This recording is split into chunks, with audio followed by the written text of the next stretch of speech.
Hari ini saya kasih judul tentang ya, dalam segala apapun pemulihan atau di dalam setiap apapun yang sedang kita harapkan terjadi di dalam hidup kita, tentu kita tidak bisa menggunakan, tidak bisa memakai atau tidak bisa mengandalkan kekuatan kita sendiri. Karena kekuatan kita terbatas. Ya, katakan sama-sama, kekuatan kita terbatas. Ya, kita hanya mau mengandalkan kekuatan Allah. Ya. Saya mau recap sebentar Bapak Ibu dalam beberapa menit ke depan. Beberapa waktu yang kita sudah belajar dari minggu pertama, saya mau recap dulu supaya Bapak Ibu fresh ya ingatannya, karena ini adalah satu rangkaian khotbah yang ada baiknya kita bisa memahami mulai dari awal ya. Mulai dari kisah Ruth, kita tahu, kita ingat sama-sama bahwa Ruth itu adalah menantu dari Naomi ya, menantu dari Naomi.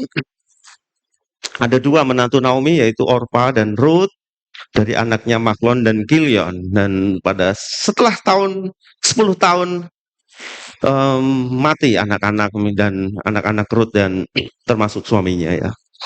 Nah, akhirnya Ruth memutuskan kembali ke Bethlehem, ke Yudea, ke bangsanya. Nah, sementara Ruth adalah dari bangsa Moab, bangsa yang tidak mengenal Allah.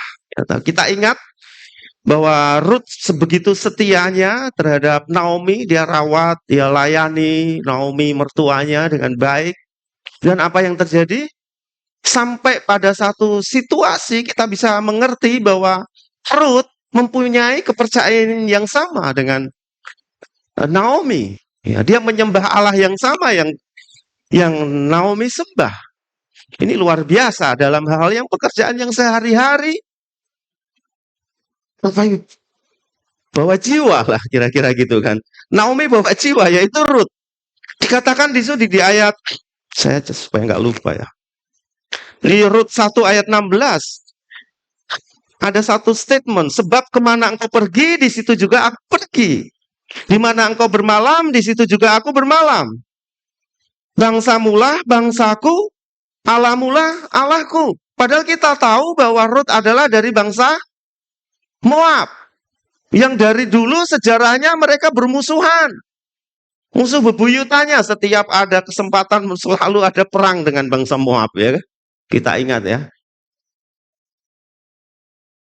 Nah, Ruth, Naomi punya pemikiran bahwa Ruth nggak akan baik, nggak akan bagus hidupnya kalau ikut pulang ke Yudea.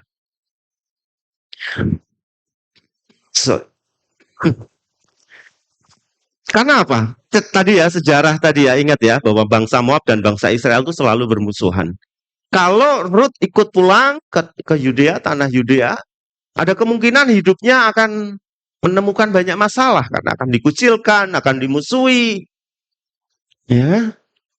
Tapi Ruth nggak memperhitungkan itu. Karena dia sudah punya satu statement, Allahmulah Allahku. Ya, ingat ya. Nah, akhirnya mereka pulang dan singkat cerita Ruth bekerja di Boas dan Boas mengambil dia sebagai istrinya, mengambil Ruth sebagai istrinya, dan terjadi penebusan karena tanah yang milik dari anak Naomi tadi harus dijual, tetapi juga harus istrinya harus ikut kepada yang menebus, yang membeli. Di sini kita belajar bahwa melalui kisah Ruth, gambaran tentang penebusan itu terjadi. Pada saat penebusan terjadi, apapun latar belakang kita diubah menjadi ciptaan baru. Ingat ya, apapun latar belakang kita, pada saat terjadi penebusan, terjadi ciptaan baru. Apa yang lalu, kita menjadi ciptaan yang baru. Jadi siapa yang ada di dalam Kristus adalah ciptaan baru. Yang lama sudah berlalu, yang baru sudah datang. Ini penting sekali kita pegang. Kita ini semua ada di dalam ciptaan Kristus, betul? Ciptaan baru. Nah, yang lama ini ketetapan Allah. Sama seperti Ruth mungkin berpikir, Naomi mungkin berpikir, kamu nggak cocok hidup di tanah Yudea karena kamu dari bangsa Moab. Tapi begitu dia ngerti apa yang namanya istilah penebusan, dia adalah ciptaan baru. Sampai pemahamannya dia sudah mengerti dengan iman. Itu belum kejadian ya.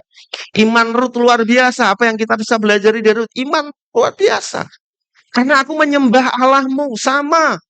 Aku menganggap bangsaku ya bangsamu. Bangsamu ya bangsaku. Satu pemahaman yang luar biasa yang sebetulnya belum terjadi. Tetapi dia punya iman yang dahsyat. Iman adalah segala sesuatu yang apa? Iman adalah dasar dari segala sesuatu yang kita harapkan dan bukti dari segala sesuatu yang tidak kita lihat. Luar biasa, Ruth belum tahu ayat itu. Tapi dia sudah menghidupinya dengan dahsyat. Sampai akhirnya diputuskan ikut dan terjadilah apa yang namanya penebusan oleh Boas.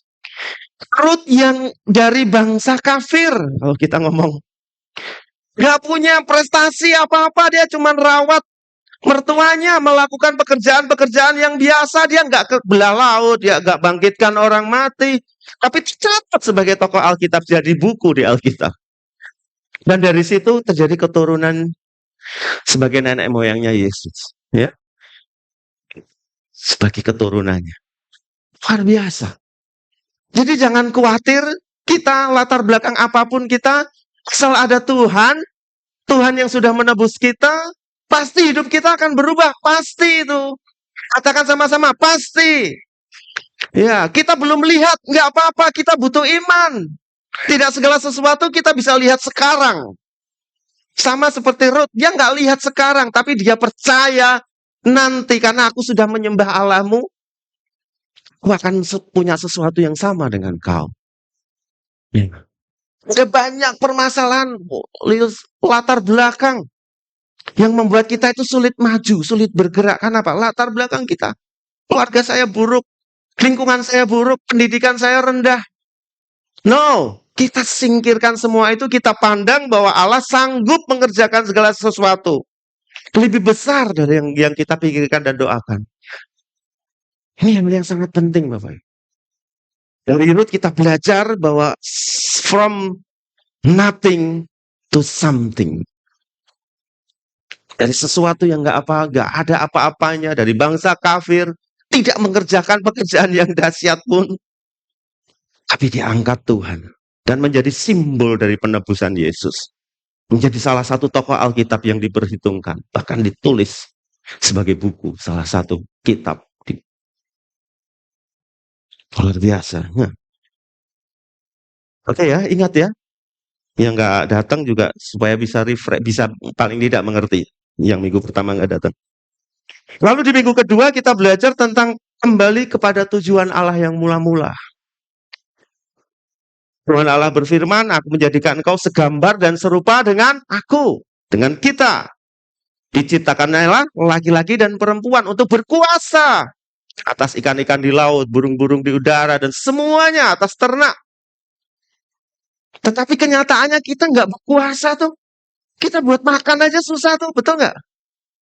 Kita nggak berkuasa. Kenapa? Karena dosa. Karena ketidaktaatan Adam, terjadi yang namanya terkorupsi. Apa yang seharusnya kita menjadi segambar dan serupa dengan Allah, dengan segala karakternya, dengan segala kebaikannya, dengan segala yang luar biasa yang ada di dalam diri Allah, kita nggak dapatkan. Karena ada satu dosa. Sehingga itu terkorupsi. Nah, Tuhan mau ini dipulihkan, kita dikembalikan lagi. Sisi kita sebagai ciptaan yang segambar dan serupa dengan Allah.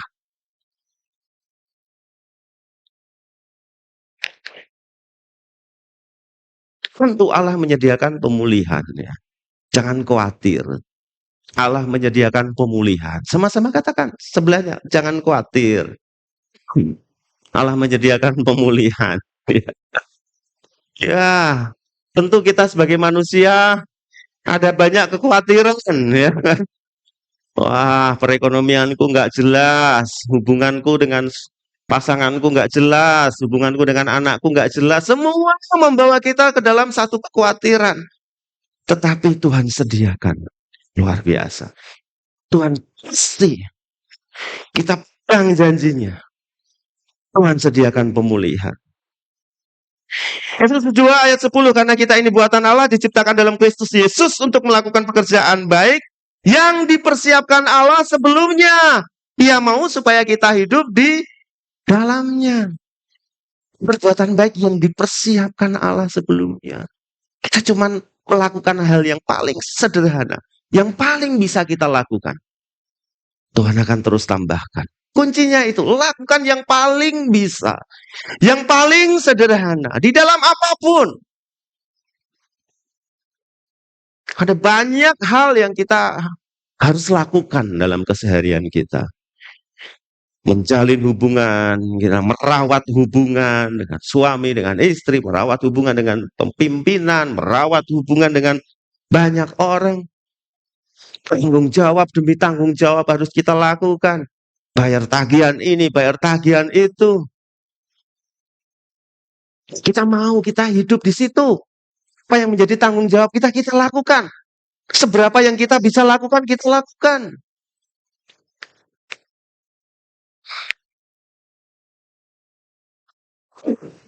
Saya ulang lagi di Korintus 2 ayat 17.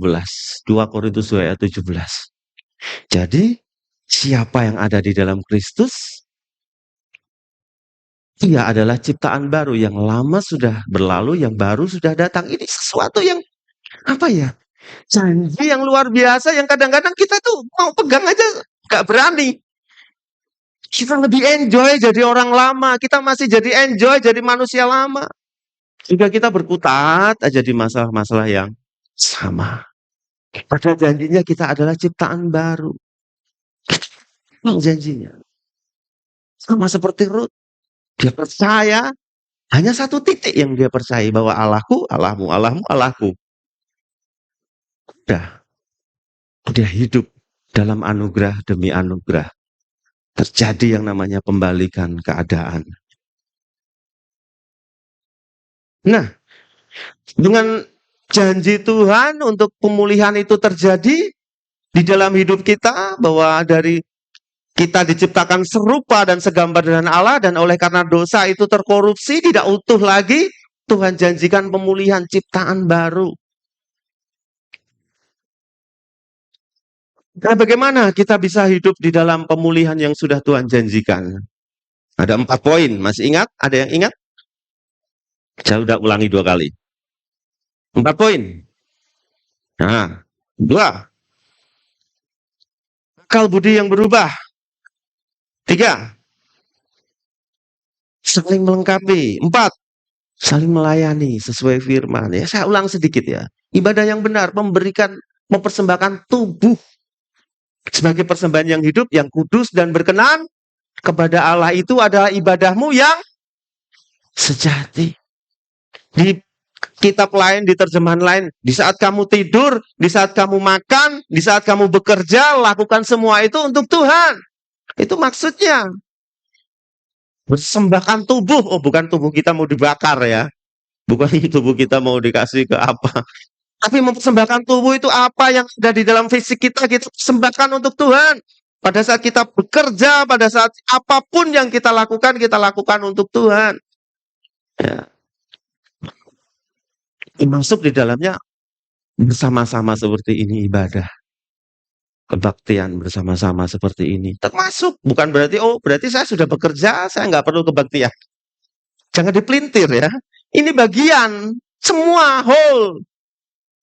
Whole itu semuanya. Ya. Jangan diambil yang kita suka aja. Saya sudah bekerja, saya sudah merawat anak, istri, saya sudah melakukan sesuatu, aktivitas fisik, dan saya percaya bahwa saya lakukan itu untuk Tuhan. Oke, saya nggak perlu datang ke gereja, saya nggak perlu datang bersama-sama bersekutu. Ini bagian dari yang selanjutnya. Ya, kita belajar, kita diperlengkapi, kita diarahkan, kita ditegur. Ya, yang berikutnya akal budinya berubah. Segala sesuatu tidak akan terjadi perubahan kalau akal budinya tidak berubah. Ya, yang nggak bekerja akan tetap nggak bekerja, yang malas akan tetap malas, yang jahat akan tetap jahat, selama pikirannya nggak berubah, akal budinya nggak berubah. Analoginya apa kemarin?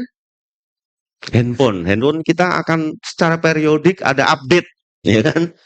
Ada update, ya, supaya fungsinya semakin sempurna. Sebelumnya ada bugs, ada kesalahan sistem atau apa. Setelah ada perbaikan, ada update, ada lebih baik lagi. Nah itu sama seperti kita. Mesti kita connect kepada Tuhan. Bagaimana cara connect kepada Tuhan? Pada firman Tuhan. Bukan yang aneh-aneh connect kepada Tuhan. Selalu nempel sama Tuhan itu gimana? Oh, doa terus 24 jam. No, bukan itu. Oh, no. Connect terus kepada Tuhan. Oh, ibadah terus di gereja tiap hari Senin sampai Senin. Bukan. Firman Tuhan. Ya, kalau sudah menjadi firman, kita terus gumuli, kita terus hidupi. Paham nggak paham, kita baca. Nanti pada satu titik kita diberikan satu iluminasi. Ada satu pencerahan. Oh, dulu saya nggak ngerti firman ini. Sekarang ngerti. Baru tahap ngerti. Terus kita baca, lalu kita akan menjadi taraf menghidupi firman. Nggak bisa langsung begitu sekali baca langsung jadi pelaku firman. Nah kalau bisa bagus, luar biasa. Ada banyak di antara kita, saya sendiri pun begitu. Saya butuh baca berulang-ulang sampai saya paham. Setelah saya paham, saya baru bisa melakukan. Kalau nggak paham, mana bisa melakukan.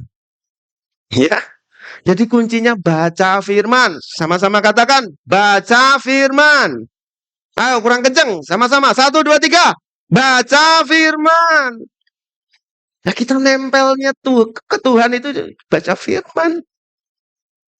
Bukan yang, oh dengar sedikit-sedikit. Sebentar. Saya harus dengar Tuhan dulu. Saya baru mau lakukan. Ya boleh begitu. Tapi kalau terusan gitu kita nggak jalan-jalan. Kalau nggak dengar apa-apa. Saya nggak mau kemana-mana. Saya nggak mau ke gereja, saya nggak mau kerja. Tuhan belum bicara. Keren kan? Saya nggak mau beri, saya nggak mau nabur. Kenapa? Tuhan belum bicara. Ngaco kan? Firmannya udah ada. Tinggal dibaca. Ya, itu akal budi kita perlu berubah untuk hidup kita berubah. Selama akal budi kita nggak berubah, hidup kita ya wis begitu aja. Sama aja. Yang ketiga siap diperlengkapi. Kenapa kita perlu siap diperlengkapi? Karena kita tidak lengkap. Ya. Mungkin yang melengkapi kita itu nggak terlalu luar biasa, biasa saja. Tapi itu memperlengkapi kita. Ya, sama seperti analogi apa yang kemarin saya bagikan, asahan pisau. Asahan pisau. Lihat postingan saya nggak asahan pisau. Yang bikin pisau kita tajam pakai asahan itu apa? Barang yang kasar apa barang yang halus? Yang kasar, jelek, karatan bahkan kadang-kadang.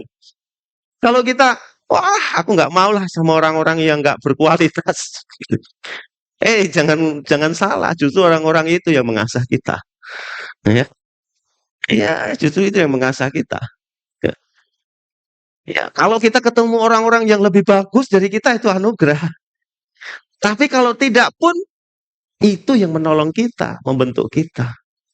Ya, jangan sepelekan teman-teman kita, saudara-saudara kita. Apapun kondisinya, apapun keadaannya, itu menolong kita. Itu memperlengkapi kita. Pasti ada sesuatu yang baik yang dia punya. Ya kita nggak, kita pasti. Kalau kita merasa, saya nggak perlu orang-orang yang model begitu, itu artinya kita apa? Sombong. Saya perlukan teman-teman semua, apapun situasinya, karena saya tahu. Tanpa Bapak Ibu semua teman-teman. Ya, saya perlu diperlengkapi oleh Mbak Tanti, saya diperlengkapi oleh Miss Rista dan seterusnya. Apa yang ada di dalam Bapak Ibu, saya nggak punya. Saya perlu diperlengkapi. Itu butuhnya kita berkomunitas. Sama-sama komunitas. Nah. Berikutnya adalah saling melayani sesuai dengan kasih karunia. Sesuai dengan karunia yang Tuhan anugerahkan, yang suka melakukan hal-hal fisik, ayo lakukan terus, jangan kendor. Yang suka melayani apa, yang suka memberi terus, jangan kendor. Yang suka mengajar, ayo kembangkan. Yang mengajar terus supaya lebih tajam, lebih tajam, lebih tajam. Ya. Yang suka menasehati, lakukan terus. Nasehatin orang. Ya, kadang-kadang kita ketemu orang yang wah biasa, tapi begitu udah ngomong nasihatnya dahsyat ya, hikmatnya luar biasa. Karena kita ketemu orang begitu ya, padahal orangnya biasa aja. Gitu. Tapi karena dia punya karunia, nah karunia ini kita terus kembangkan. Ya, kayak kita ini selama ini berpatokan hanya karunia-karunia yang spektakuler ya. Sembuhkan orang sakit, ya kan? Ya, lalu apa? Mukjizat. Kalau yang begitu-begitu, wah kita bisa wow gitu. Tapi yang nasihati, yang punya hikmat, sama kan? Tapi kadang-kadang kalau kita dinasihatin orang, gampang nggak? Susah dinasihatin orang. Tapi kalau kita lagi sakit, ditumpang tangan orang sembuh, mau-mau aja kan? Iya. Nggak kenal juga nggak apa-apa. Tapi begitu kita ketemu saudara kita yang punya karunia menasehati, karunia hikmat, kita nggak mudah loh dinasehatin. Ya, kowe si opo sopo. Iki umur piro? Aku udah tua, udah pengalaman gitu kan. Dinasehatin istri aja susah. Apalagi orang lain. Ini pengakuan. Pengakuan. Ya, itu yang minggu kedua ya. Cukup tangkap ya esensinya ya. Yang ketiga adalah pemulihan identitas diri. Ya, identitas adalah sesuatu yang penting ya. Kita nggak bisa kemana-mana tanpa identitas.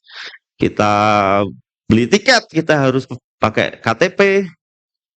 Kita mau apa buka rekening, kita harus pakai KTP, punya identitas. Jadi identitas adalah satu hal yang sangat penting. Identitas, Lester Jeffrey Rahmat katakan identitas diri adalah sebuah lensa untuk melihat diri kita. Kalau lensa kita salah, kita bisa salah melihat diri kita sendiri. Lensa kita harus benar seperti yang Tuhan lihat. Ya, kita lebih sering melihat diri kita dengan lensa yang salah. Lensa yang sekedarnya. Ah, aku nggak bisa. Aku bukan orang kaya, aku dari latar belakang apapun, bla bla bla bla. Semua jadi alasan untuk memperkecil diri kita sendiri. Waktu itu saya ambil dari bilangan 13, 1 sampai 33 tentang kisah tentang ke-12 pengintai. Ya. Siapa ke-12 pengintai? Kepala-kepala. Pemimpin, pemimpin. Ya. Ayat 2, suruhlah beberapa orang mengintai Kanaan yang akan diberikan kepada orang Israel. Dari setiap suku nenek moyang mereka haruslah kau suruh seorang. Semuanya apa? Pemimpin. Ayat yang ketiga, lalu Musa menyuruh mereka dari padang gurun Paran sesuai dengan titah Tuhan. Semua orang itu adalah kepala-kepala. Tetapi apa? Mereka, ayat 31 kita loncat.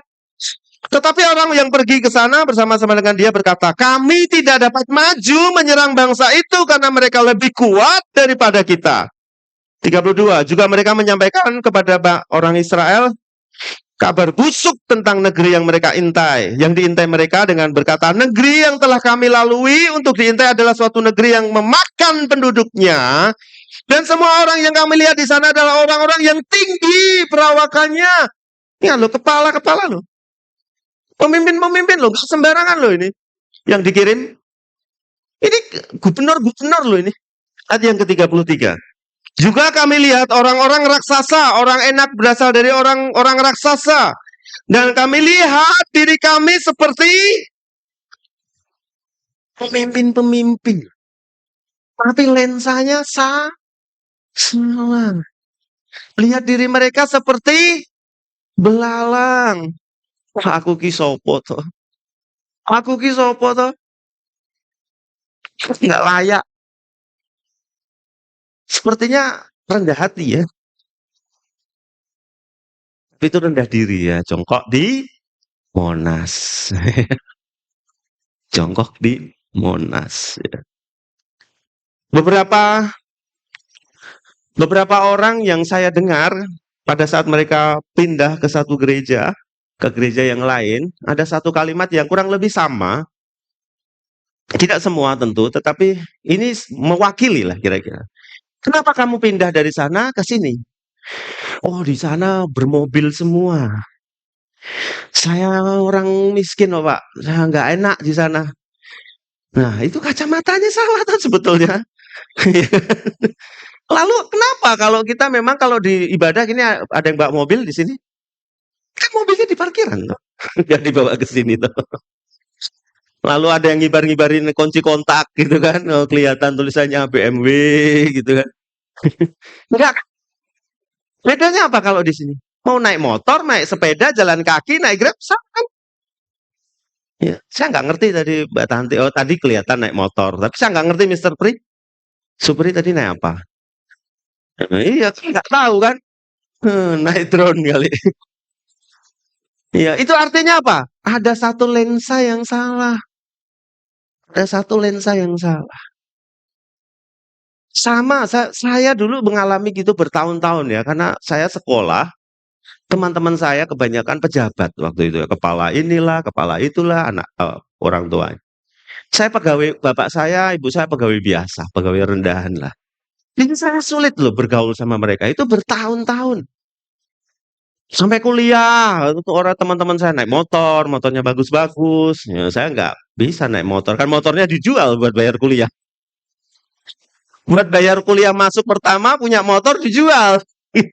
Jadi pengennya kuliah bak motor gak bisa. Ya teman-temannya bak motor bagus, goncengan, goncengan gitu kan.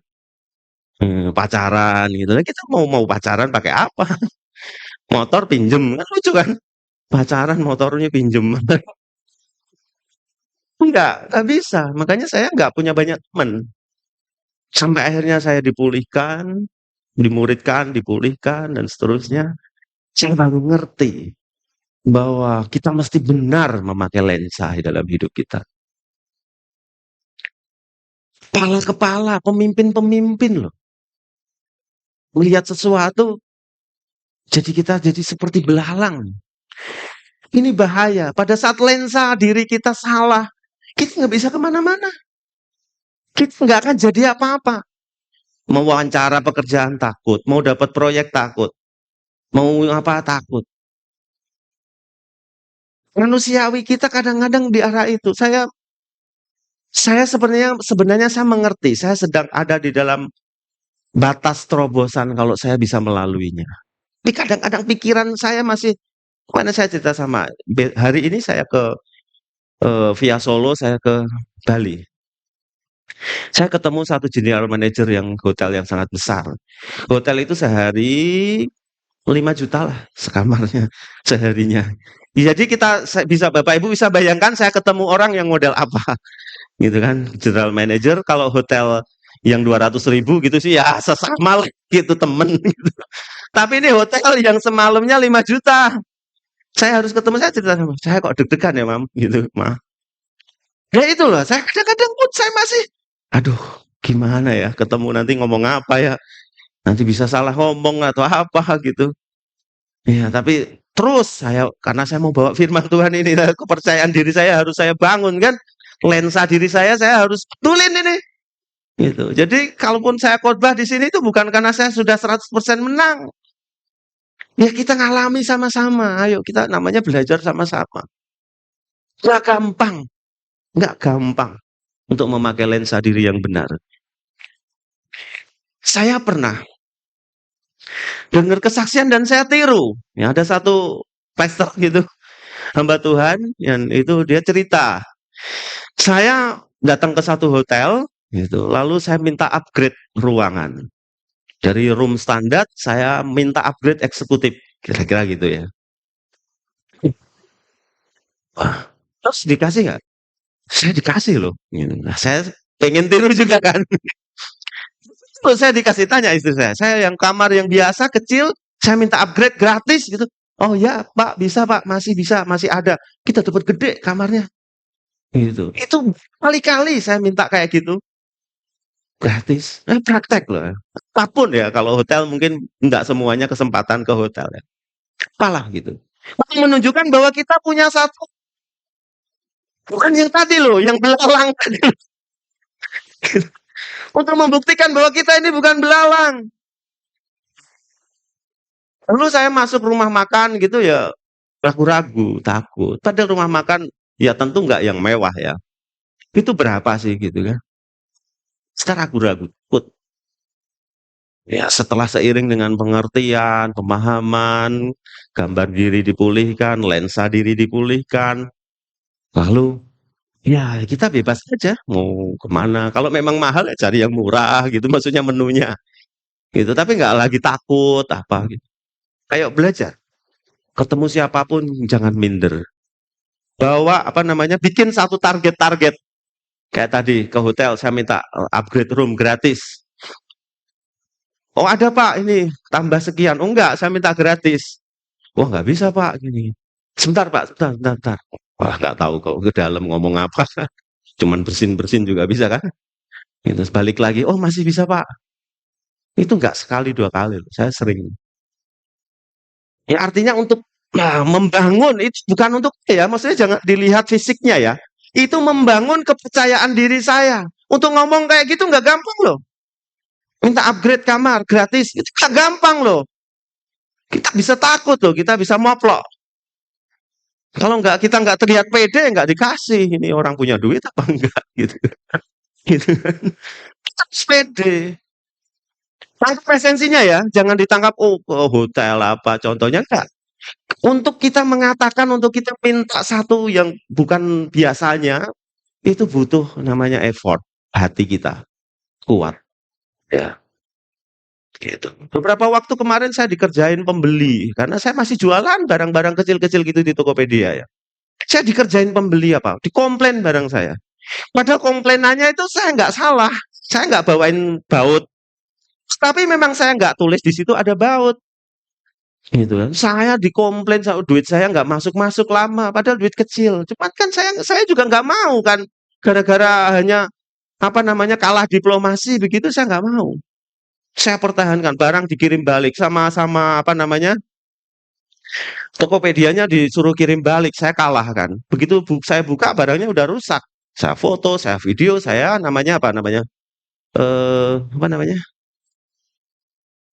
Naik banding ya, naik banding. Saya naik banding ini nggak bisa, ini barangnya udah rusak. Akhirnya saya yang menang. Nah, untuk kayak gitu tuh nggak gampang. Allah, wes lah, rapopo lah. Kita gitu kan, males gitu. Nggak usah nengok ya, Memju. Wes rapopo. Iya, saya punya teman luar biasa. Orangnya tuh rendah hati, nerimonan gitu kan. Saya belajar dari Pastor Daud. Iya, luar biasa. Tetapi saya di saat itu saya tidak sedang menyontoh Pastor Daud. Saya pengen buktikan bahwa saya nggak salah, gitu kan. Itu intinya poinnya dan bahwa saya dimenangkan karena memang saya nggak salah.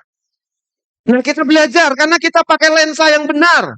Maka kita mau lakukan hal yang kayak gitu, terobosan-terobosan kecil. Iya. Saya pernah jualan, gara-gara saya ditawar, saya naikin harganya. Orang beli tuh. Aneh kan? Ditawar dari berapa ya? Saya ingat saya. Ditawar lah pokoknya. Lalu saya naikin 100. Kalau nggak beli sekarang, besok sudah saya naikin segini. Beli tuh akhirnya. Kayak gitu-gitu tuh namanya keluar. Kita menerobos batas. Sama-sama katakan, menerobos batas. Nah, yang jualan, jangan takut harganya. Terus supaya laku, terus kita murah-murahin. Nggak harus selalu begitu. Kadang-kadang perlu begitu. Tapi nggak harus selalu begitu. Ada yang jualan kan di sini rata-rata semua jualan. Jualan jasa, jualan barang. Ayo, lensa diri kita harus benar supaya kita mengalami pertama terobosan. Yang kedua kita mengalami yang namanya kelancaran di dalam kehidupan kita. Beda dengan Yosua dan Kaleb ya. Di ayat 4 bilangan 14, 6 sampai 10 saya baca dengan cepat.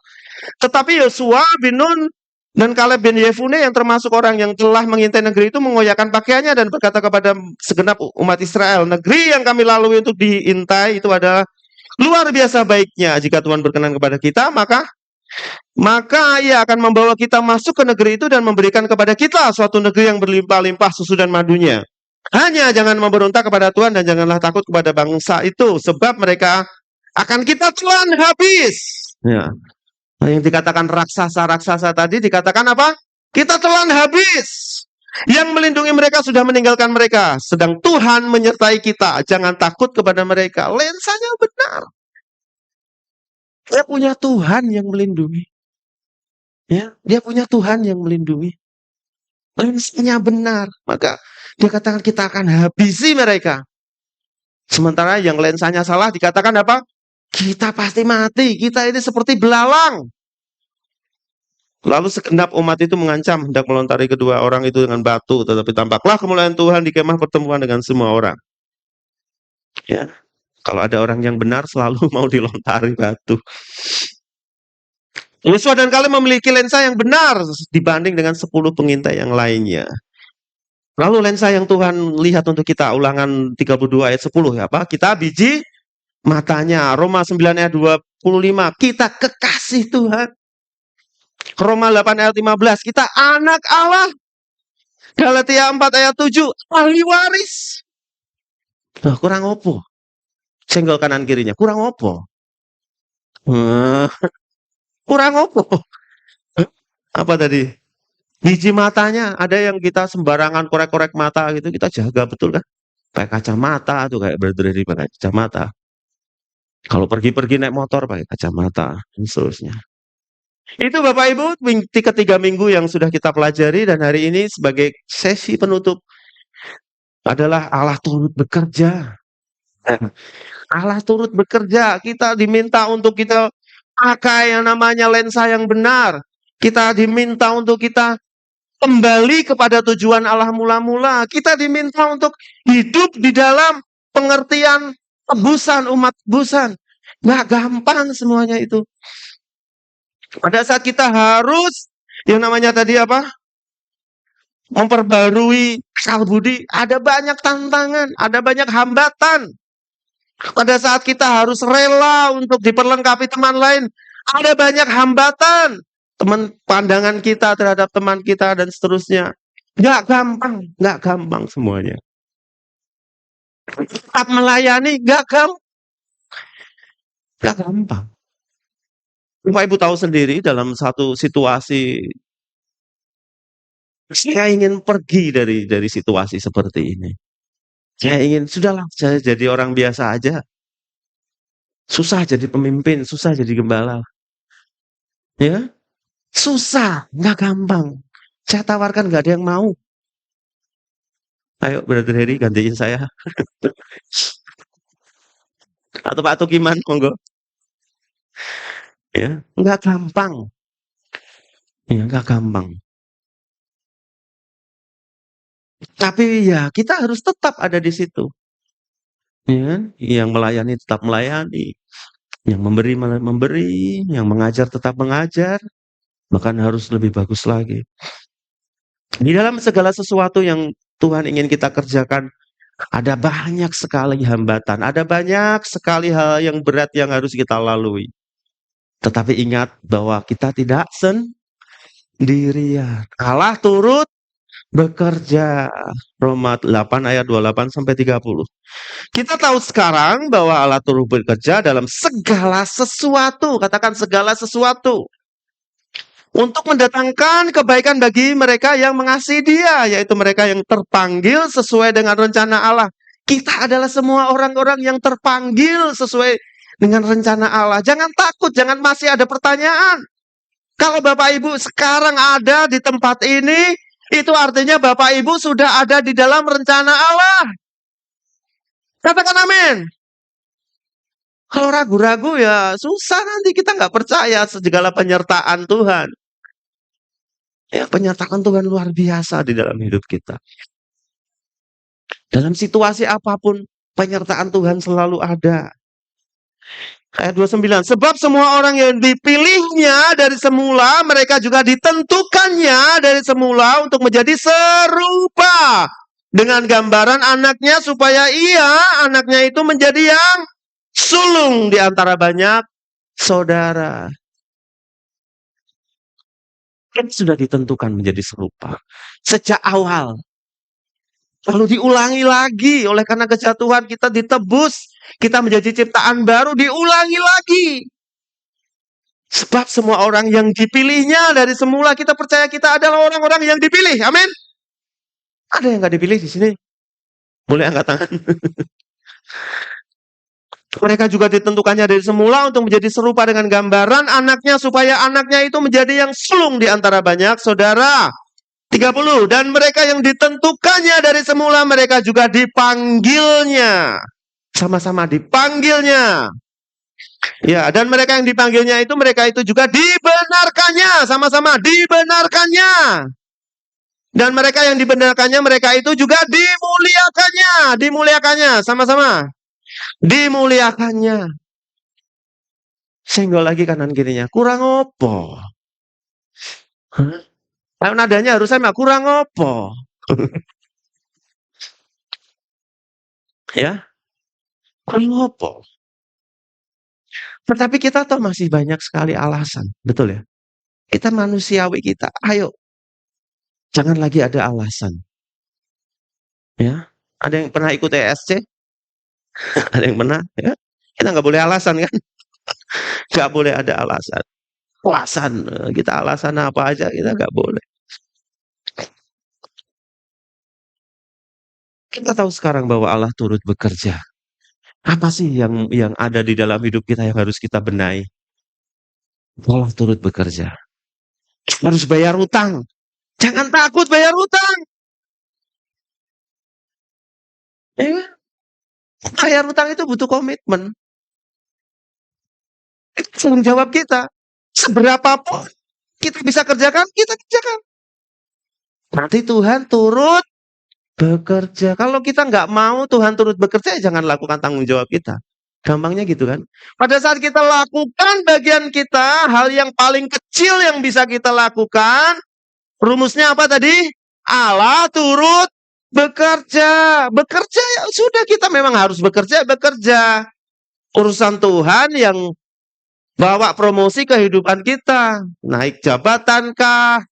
Naik tanggung jawab kah? Atau kalau kita yang berusaha lalu kita dinaikkan omsetnya kah? Semuanya Allah turut bekerja. Saya sangat excited karena saya melihat ke depan bahwa inilah adalah breakthrough buat saya, hidup saya. Doakan saya, Bapak Ibu. Saya butuh didoakan supaya besok pembicaraannya bisa berhasil. Ya. Buat apa? Bukan untuk memperkaya diri saya sendiri. Sewaktu saya menikah dengan istri, ada satu visi yang Tuhan taruh dalam hati saya. Yaitu apa? Memelihara bangsa yang besar. Memelihara bangsa yang besar. Sekarang belum apa-apa, belum kelihatan. Tapi tetap saya harus lakukan itu karena Tuhan taruh visi itu. Ya. Menikah harus ada visinya. Ya. Jangan menikah karena apa? Legalitas. Hubungan seksual. Nggak bisa. Masih ada yang begitu loh. Supaya resmi. Supaya nggak dikatakan zina. Menikah. Menikah dasarnya supaya nggak dikatakan zina. Gimana bisa kuat pernikahannya? Ya kan? Punya visi apapun yang Tuhan taruh dalam hati kita, pegang itu kuat-kuat visi. Menjadi teladan bagi suami istri yang lain, menjadi teladan bagi pasangan yang lain. Apa aja yang Tuhan taruh, ya.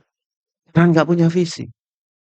Kalau nggak punya visi ya sekedar mengalir kan. Ya kalau mengalirnya ke bagus gitu, mengalirnya ke selokan kan bahaya. Iya. Tanggung jawab demi tanggung jawab. Yang bekerja, ayo bekerja dengan sungguh-sungguh. Allah turut bekerja. Yang melayani sungguh-sungguh. Gak pedulikan kanan kiri, mau suka nggak suka. Yang penting kita mengerti bahwa kita melakukan bagian kita. Kita melakukan apa yang Tuhan mau. Ada banyak hal tantangan di dalam hidup kita untuk kita mengerjakan kebenaran. Tapi prinsipnya, Allah turut bekerja. Ini jadiin satu yang menancap dalam pikiran kita. Kita dalam melakukan segala sesuatu, Allah turut bekerja.